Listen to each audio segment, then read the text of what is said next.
നമസ്കാരം. കേരളം ഭരിച്ച മുഖ്യമന്ത്രിമാരിൽ ഏറ്റവും ജനപിന്തുണ ലഭിച്ച സാധാരണക്കാരൻ്റെ മനസ്സിൽ ഇടം പിടിച്ച ഒരു മുഖ്യമന്ത്രിയായിരുന്നു ശ്രീ ഉമ്മൻചാണ്ടി. അങ്ങനെ അല്ല എന്ന് പറഞ്ഞ് പല വാദങ്ങളും വരുമെങ്കിലും മരണശേഷം അദ്ദേഹത്തിന് ലഭിച്ച സ്വീകാര്യതയും വർഷങ്ങൾക്ക് ഇപ്പുറവും അതിന് യാതൊരു കുറവും വന്നിട്ടില്ല എന്നുള്ള യാഥാർത്ഥ്യവും നമുക്ക് മുന്നിൽ ജീവിക്കുന്ന തെളിവുകളാകുന്നു. രാഷ്ട്രീയത്തിൽ അദ്ദേഹത്തിന് ഒരുപാട് എതിരാളികളുണ്ടെങ്കിലും ഉമ്മൻചാണ്ടിക്ക് കൊടിയുടെ കളർ നോക്കി സ്നേഹം കാണിക്കാൻ തോന്നിയിട്ടില്ല എന്നതാണ് സത്യം. 38 വർഷം ഉമ്മൻചാണ്ടിയുടെ ഡ്രൈവറായി ജോലി ചെയ്ത ഗോപി എന്ന വ്യക്തിയുടെ ഇൻ്റർവ്യൂ ഞാൻ ഇന്നലെ കണ്ടിരുന്നു. ഗോപി പറയുന്നത് ഇങ്ങനെയാണ്: ഒരു ദിവസം എതിർ പാർട്ടിയിൽപ്പെട്ട ഒരു വ്യക്തി സഹായത്തിനായി ഉമ്മൻചാണ്ടിയുടെ അടുത്തെത്തുന്നു. ഒപ്പമുള്ള അണികൾ അദ്ദേഹത്തോട് വന്നിരിക്കുന്ന കക്ഷി ഇന്ന സ്ഥലത്ത് നമുക്കെതിരെ മുദ്രാവാക്യം വിളിച്ചതാ, അവരുടെ വാഹനത്തിൽ കിട്ടിയിരിക്കുന്ന കൊടി നോക്കൂ എന്ന് പറയുന്നു. ഉമ്മൻചാണ്ടി എന്ന മനുഷ്യൻ അതിന് പുഞ്ചിരിച്ചുകൊണ്ട് നൽകിയ മറുപടി അതിനെന്താ, ഞാനിപ്പോൾ അവരുടെയും മന്ത്രിയാണല്ലോ എന്നായിരുന്നു. തന്നെയുമല്ല, അവർക്ക് വേണ്ട സഹായം ചെയ്തു കൊടുക്കാൻ ഒരാളെയും പറഞ്ഞ് ഏർപ്പാടാക്കിയിട്ട് ഇത് നടന്നില്ലെങ്കിൽ എന്നോടത് വന്ന് പറയണം എന്ന് പറഞ്ഞ് അവരെ മടക്കി അയച്ചു. ഇങ്ങനെയാണ് അദ്ദേഹം.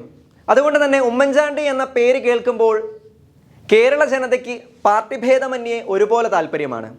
ഒപ്പമുള്ള മനുഷ്യനെ സ്നേഹിക്കാൻ മറ്റൊരു മാനദണ്ഡങ്ങളും ഉമ്മൻചാണ്ടിക്കില്ലായിരുന്നു എന്നതാണ് സത്യം. ഞാൻ പ്രേക്ഷകരോട് ഇത്രയും അദ്ദേഹത്തെ പറ്റി പറയാൻ മറ്റൊരു കാരണം കൂടിയുണ്ട്. സോഷ്യൽ മീഡിയയിൽ മുഖ്യമന്ത്രി പിണറായി വിജയനെ വേദിയിലിരുത്തി ചാണ്ടി ഉമ്മൻ പറഞ്ഞ വാക്കുകൾ രണ്ട് രീതിയിലാണ് ആളുകൾ ഏറ്റെടുത്തത്.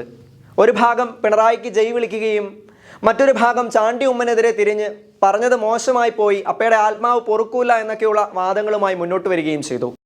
ഞാൻ ഈ പറയുന്ന കാര്യങ്ങൾ എന്തെന്ന് പിടികിട്ടാത്ത കുറച്ച് പേരുണ്ടാകും. അവർക്ക് വേണ്ടി വിവാദമായ അല്ലെങ്കിൽ ആ എതിരഭിപ്രായങ്ങൾ ഉയർന്ന ആ ഒരു ഭാഗം മാത്രം ഒന്ന് കേൾപ്പിക്കാം. നിങ്ങൾ കണ്ടതാണെങ്കിൽ കൂടി ചെറിയൊരു ഭാഗം മാത്രമേ ഉള്ളൂ. ഒരിക്കൽ കൂടി കാണുന്നതിൽ തെറ്റില്ല. നമുക്കതൊന്ന് കണ്ടിട്ട് തിരിച്ചു വരാം. പ്രിയപ്പെട്ട മുഖ്യമന്ത്രി, എൻ്റെ പിതാവിന് ഒരു ബുദ്ധിമുട്ട് വന്നപ്പോൾ അങ്ങെടുത്ത നിലപാട് ധീരമായിട്ടുള്ളൊരു നിലപാടാണ് എന്ന് ഞാൻ പറയുവാൻ ഈ അവസരം എടുക്കുക. കാരണം അങ്ങയെ കാണുവാൻ ഞാൻ വന്നതാണ്. ഞാൻ അതിൻ്റെ വിവാദത്തിലേക്കൊന്നും ഞാൻ പോകുന്നില്ല. അങ്ങയെ കാണുവാൻ ഞാൻ വന്നപ്പോൾ അങ്ങ് എന്നോട് പറഞ്ഞ കാര്യങ്ങൾ ഞാൻ മറക്കില്ല. അങ്ങ് അതുപോലെ തന്നെ അദ്ദേഹത്തിന്റെ ആരോഗ്യത്തിന് വേണ്ടി ചെയ്ത കാര്യങ്ങൾ ഞങ്ങൾ മറക്കില്ല. എൻ്റെ അമ്മ എന്നോട് പറഞ്ഞു, എന്തു വന്നാലും മുഖ്യമന്ത്രിയെ പരിപാടിക്ക് വിളിക്കണം എന്ന് പറഞ്ഞു. ഞാൻ അതുകൊണ്ടാണ് നിരന്തരമായി അങ്ങയുടെ ഓഫീസുമായി ബന്ധപ്പെട്ട് അങ്ങ് വരണം എന്ന് പറഞ്ഞു. അങ്ങ് ഇവിടെ വന്നതിലുള്ള സ്നേഹവും കരുതലും ഈ അവസരത്തിൽ പ്രിയപ്പെട്ട മുഖ്യമന്ത്രിയോട് ഞാൻ അറിയിക്കാൻ ആഗ്രഹിക്കുന്നു. അദ്ദേഹം ഇവിടെ വന്നപ്പോൾ എത്രത്തോളം പ്രാധാന്യം അദ്ദേഹം ഉമ്മൻചാണ്ടിയുടെ ഓർമ്മകൾക്ക് കൊടുക്കുന്നുണ്ട് എന്ന് നമുക്ക് മനസ്സിലാക്കാൻ സാധിക്കും. ഓർമ്മകൾക്ക് മാത്രമല്ല, ഏറ്റവും ആദരണീയനായ സ്വാമി ഗുരുരത്നം വന്നിട്ടുണ്ട്. അദ്ദേഹത്തെ നിങ്ങൾ എല്ലാവർക്കും വേണ്ടി ഞാൻ സ്വാഗതം ചെയ്യുക. അദ്ദേഹം ഓർമ്മകൾക്ക് മാത്രമല്ല, ഞാനിന്ന് ഓർക്കുന്നൊരു കാര്യം, ഡോക്ടർ രവീന്ദ്രൻ എന്ന് പറഞ്ഞൊരു ഡോക്ടറുണ്ട്. എന്റെ പിതാവിനെ കുറെ നാൾ ചികിത്സിച്ച ഡോക്ടറാണ്. ഒരു ദിവസം ഡോക്ടർ എന്നെ വിളിച്ചു. എന്നിട്ട് പറഞ്ഞു, പ്രിയപ്പെട്ട മുഖ്യമന്ത്രി എന്നെ ഇന്ന് വിളിച്ചിരുന്നു. എന്നിട്ട് പറഞ്ഞു, ഉമ്മൻചാണ്ടിയെ കണ്ടപ്പോൾ എനിക്ക് വളരെയധികം സന്തോഷം തോന്നി. ഡോക്ടറിന്റെ ചികിത്സയിൽ ഉമ്മൻചാണ്ടി സാർ വളരെ മെച്ചപ്പെട്ടിരിക്കുന്നുവെന്ന് 2-3 വർഷങ്ങൾക്ക് മുമ്പ് ഡോക്ടർ വിളിച്ചു പറഞ്ഞ കാര്യം ഞാൻ മറന്നിട്ടില്ല. അപ്പോൾ വ്യക്തി എന്ന നിലയിൽ പരസ്പര ബഹുമാനം എന്താണെന്ന് അദ്ദേഹം കാണിച്ചു തന്നിട്ടുണ്ട്. എത്രത്തോളം പ്രാധാന്യം കൊടുക്കുന്നു എന്ന് അദ്ദേഹം കാണിച്ചു തന്നിട്ടുണ്ട്. 2022 ഒക്ടോബറിൽ അദ്ദേഹം എന്റെ പിതാവിനെ കാണുവാൻ വേണ്ടി പ്രത്യേകമായ വിമാനമാർഗം ആലുവയിലെത്തി. അതിനുശേഷം റോഡ് മാർഗം അദ്ദേഹം തിരിച്ചു പോയത് നമ്മളാരും മറന്നിട്ടില്ല. തീർച്ചയായിട്ടും അത്രയ്ക്ക് പ്രാധാന്യം ജീവിച്ചിരുന്നപ്പോഴും എന്റെ പിതാവിന് രാഷ്ട്രീയമായി പല അഭിപ്രായ വ്യത്യാസങ്ങൾ കണ്ടേക്കാം. പക്ഷെ അതിന്റെ അപ്പുറം വ്യക്തിബന്ധം എന്നുള്ളൊരു കാര്യമുണ്ട്. 1970 ഇവരൊന്നിച്ച് അസംബ്ലിയിലേക്ക് കടന്നു വന്നവരാണ്. ശ്രീ പി. ടി. ജോസഫ് സാറും അന്നുണ്ട്. അപ്പോൾ അത്രയ്ക്ക് പ്രാധാന്യം മുഖ്യമന്ത്രി എന്റെ പിതാവിന് കൊടുത്തിരുന്നു എന്നുള്ളത് ഈ അവസരത്തിൽ ഞാൻ സൂചിപ്പിക്കാൻ ആഗ്രഹിക്കുന്നു.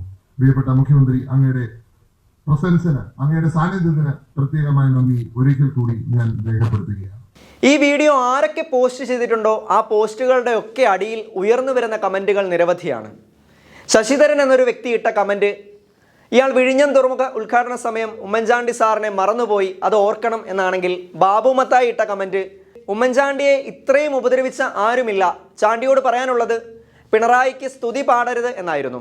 മൈ വോയിസ് എന്ന പേരിലുള്ള ഒരു അക്കൗണ്ടിൽ നിന്ന് ഉയർന്ന കമന്റ് മറ്റൊന്നായിരുന്നു. മുഖ്യമന്ത്രിയെ പ്രശംസിക്കുന്ന ചാണ്ടി ഉമ്മന്റെ അഭിപ്രായത്തോട് യോജിക്കുവാൻ കഴിയില്ല.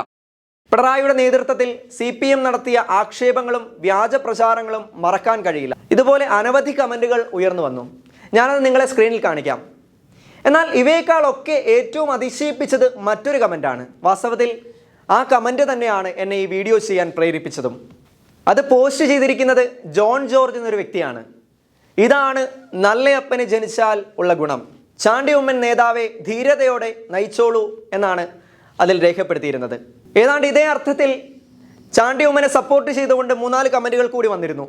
ഉമ്മൻചാണ്ടി ആയിരുന്നെങ്കിലും ചാണ്ടി ഉമ്മൻ ചെയ്തതുപോലെ ചെയ്യുമായിരുന്നു, ഇവിടെ രാഷ്ട്രീയമില്ല, അതാണ് ഉമ്മൻചാണ്ടിയുടെ കുടുംബത്തിന്റെ മഹത്വം. ഇങ്ങനെ പോകുന്ന കമന്റുകൾ നോക്കണേ. ഒരു മനുഷ്യൻ പകർന്നു നൽകിയ വെളിച്ചം മരണശേഷവും അനേകർക്ക് പ്രകാശം നൽകുന്നു. ഞാൻ ഒരിക്കലും ഉമ്മൻചാണ്ടിയുടെ മകൻ അദ്ദേഹത്തിന്റെ അതേ സ്വഭാവ ഗുണമാണ് എന്ന് വാദിക്കുന്നില്ല.